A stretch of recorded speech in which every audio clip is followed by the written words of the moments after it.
everybody. I was going to try to do a quick little video, not take too long, discussing something that I wanted to share with my lesson group. I just got home from work, so I'm a little rough, and it's possibly going to storm, so I might lose you. So I wanted to talk about the concept of controlling your emotions. It's a pretty common thing to see in the equine industry of people, whether it's briefly or for longer periods of times, losing control of their emotions, whether it's the heat of the moment, being angry or scared or on the fight, losing control of your emotions. I've talked with several of my students about the importance of emotional accountability in various different ways of discussing that. I have students who are older than me, and I have students who are 5. So, the conversation changes depending on who's listening, because, you don't want to condescend to an older adult who can understand complex emotions, but also you don't want to talk about complex emotions in a way that a 5-year-old is looking at you like you're speaking Chinese. So I've talked about several times the importance of emotional accountability, as well as taking responsibility for your emotions that you feel, because it's okay to feel your emotions, and putting an honest label on your emotions. So I know when I was training horses as a younger person, when I was like between the ages of about 13 and 18, I struggled a lot with anger specifically. I would label it as I'm frustrated instead of saying angry, but anger is a root part of frustration.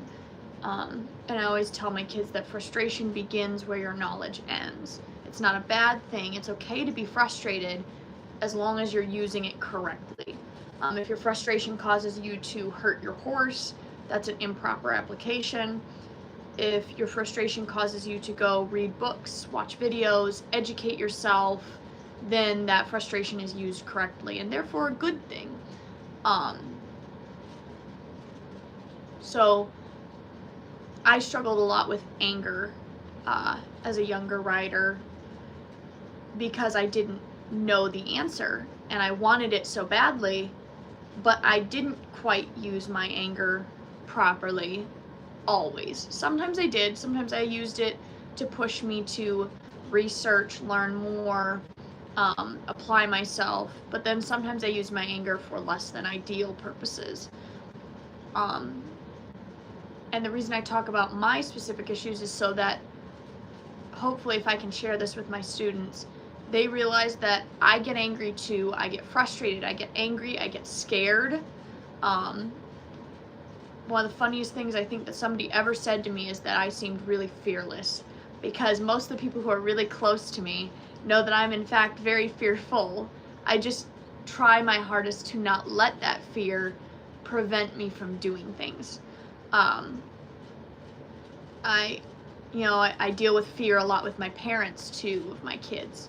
That they'll be like, oh, I'm really, I get really anxious or I get really scared watching her do stuff with them. And I'm like, that's totally normal. My mom was very fearful of horses, and she could do anything with horses. Anything that needed done, she would make it happen. She did not let her fear prevent her from doing what was necessary. I think that's the biggest thing people have to learn as far as fear goes. It's okay to be afraid. Everyone gets afraid. There's nothing wrong with being afraid. But you can't let fear stop you either. And I've let fear stop me before, temporarily. I don't think, there's one time I did let fear completely put the brakes on, did not pursue it any further, and it was an irrational fear. Looking back as a more mature person, I recognize that it was an immature fear. It was a fear based off of other people's experiences and fears, not my own. But we live and we learn as we grow, right? So fear is fine. It's okay to be afraid. It's normal to be afraid. Telling yourself, don't be afraid, don't be afraid, don't be afraid, does not make you less afraid. In fact, it usually makes you more afraid. So it's like the worst thing you can do is say, don't be afraid, don't be afraid, don't. It's like telling a woman to calm down when they're angry. You just don't do it. It doesn't ever go well. It doesn't ever work. It's always a bad idea. So there's your marriage tip for the day. Do not ever tell her to calm down. It does not work. It always goes badly. But the same is true with fear. Like, you don't just look at someone who's afraid and say, don't be afraid. That doesn't help them. You give them tools to become less afraid. So like one of my biggest fears is always cantering on a new horse. I don't enjoy it. I've gotten better about it though. Every time I go to canter a new horse, there's that bit of fear. What if they buck? What if they take off? What if they won't stop? What if they like bronc and snap in half and come crazy? I can't let that fear of what might happen stop me from doing what needs to be done. So, what do you do in that situation? You have to canter the horse, but you're scared. What I do is I break it down. I will make sure I've done a ton of groundwork with that horse to the point where they can walk, track, canter on the ground, they can walk, track, canter saddled, they can walk, track, canter with stuff on them, they do not care. I make sure that if I pull on their face, they will move off.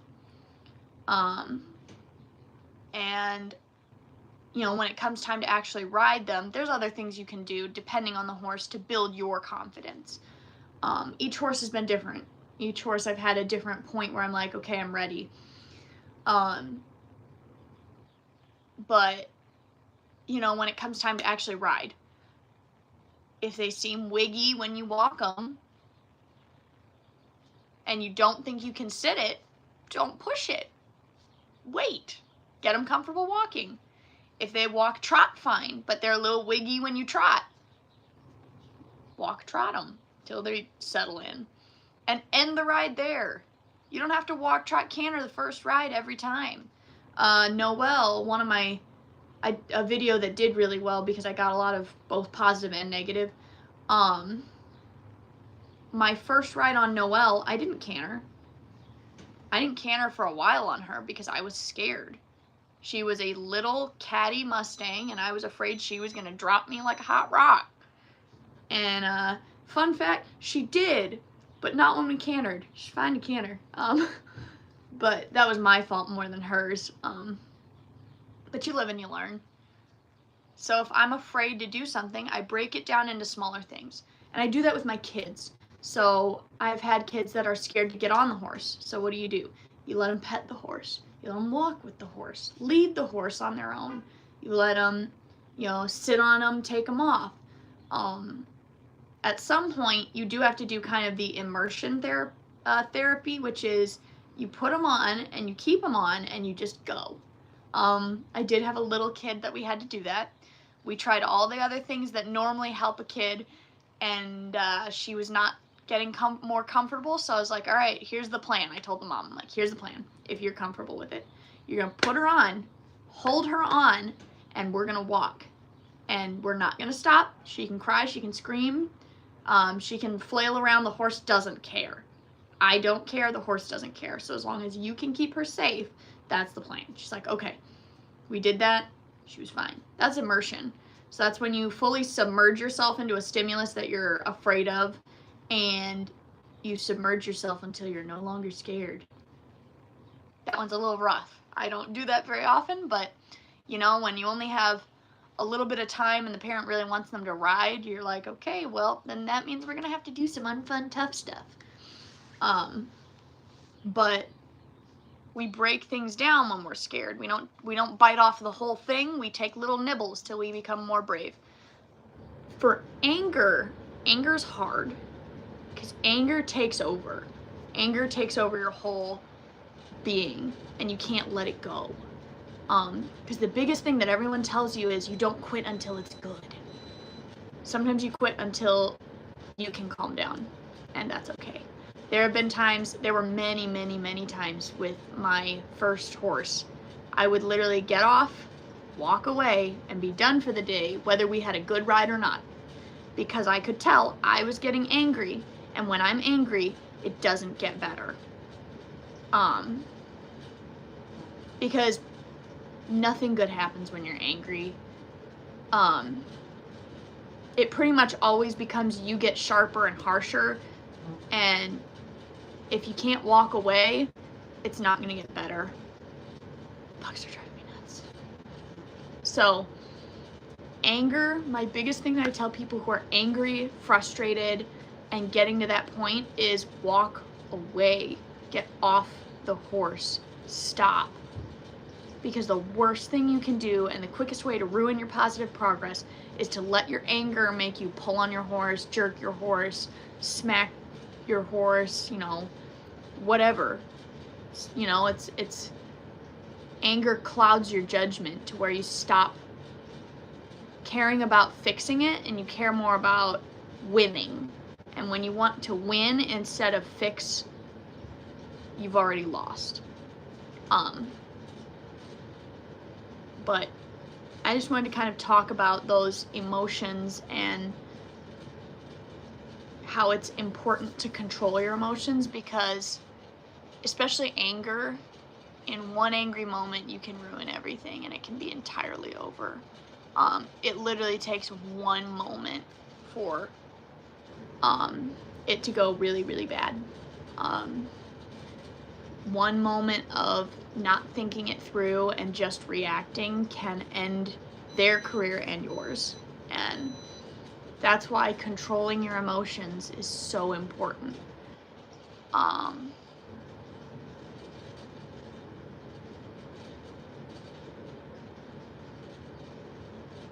think the best thing I ever learned about that was about controlling my emotions was to stop. Like literally stop the horse, stop everything, and I would literally close my eyes and just breathe. Because I was on a horse that wasn't gonna like take off with me or hurt me. So I could do that. And literally just stop, breathe, think about it, and if I couldn't calm down, we were done. Because one moment of anger ruins it all. And one moment of anger, even if you get through it and make positive progress, you'll feel guilty about it, you'll feel ashamed of it, and you will regret it. And it's not worth that. So just walk away, take a break, come back, it'll be okay. Trust me, you're not gonna undo years of positive progress with one time walking away early. You will ruin years of progress with one moment of an angry outburst, and you destroy all the work that you've done. So, probably have beat that horse to death on that whole subject, but controlling your emotions is hugely, hugely important, and I wish more people would have a more open conversation about it, because I feel like most of the people that talk about it refuse to admit that they were once what they hate to see in others. Like, I was a very angry person, which is why I hate to see it in other people, because it's like, man, learning to control that anger changed me so much. And I don't always know how to help them get there, where it's like, you don't have to live so angry. You can change for the better. But it's a lot of work. It's a lot of accountability. It's a lot of admitting I was wrong. Most of my horse training career from 13 to 18 was basically saying everything was my fault. And that's incredibly hard to do, especially when you're angry. But once I learned that and I realized, hey, like, just because it's my fault doesn't mean I did it on purpose. Doesn't make me a failure. It just means that I did it wrong, and that's okay. Recognizing you did it wrong, recognizing that you're angry, recognizing that you're scared are the biggest steps. Once you recognize it, you can fix it. Once you fix it, there'll be something else that you have to recognize and fix. So it's a never-ending circle. But hopefully this helped somebody. and I hope everybody has a great day.